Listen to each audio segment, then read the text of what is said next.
নমস্কার সরিতাদি, আমি শ্রীমতী হেমব্রম। আমি পুরুলিয়া জেলার বাঘমুন্ডি থানার অযোধ্যা পাহাড়ের উপরে একটি প্রত্যন্ত গ্রাম পুনিয়া স্টেশন থেকে এসেছি। আমাদের একটা স্কুল আছে, আমি সেই স্কুলে বাচ্চাদের পড়াই।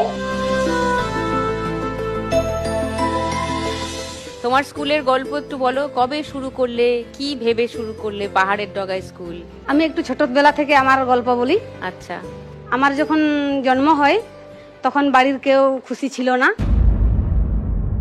আমি মেয়ে বলে। তারপরে ওইরকম করে মানুষ হলাম। আমার মা দুধ খাওয়ার সময় ছুঁড়ে ফেলে দিত। কেন? মনে হয় বেশি দুধ খেতাম, সেই জন্য ছুঁড়ে ফেলে দিত।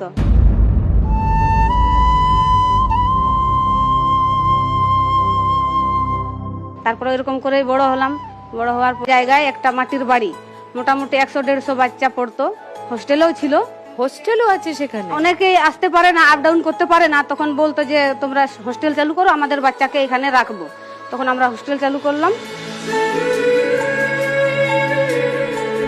আমাদের ওখানে কোনো লিমিট নেই। 4 পর্যন্ত সার্টিফিকেট দিই, কিন্তু আমরা কোনো স্যালারি পাই না, আর বাচ্চাদের কাছে টাকাও নিই না। তো ওইরকম করেই চলছে। হোস্টেলে কতজন আছে এখন তোমার? এখন আছে 40 জন। আর হোস্টেল ছাড়া আপ ডাউন করে? আপ ডাউন করে 105-10 জন, মানে মোট 150 জন। হ্যাঁ, মতো এখন মোট 150 জন মিলে আছে। আছে।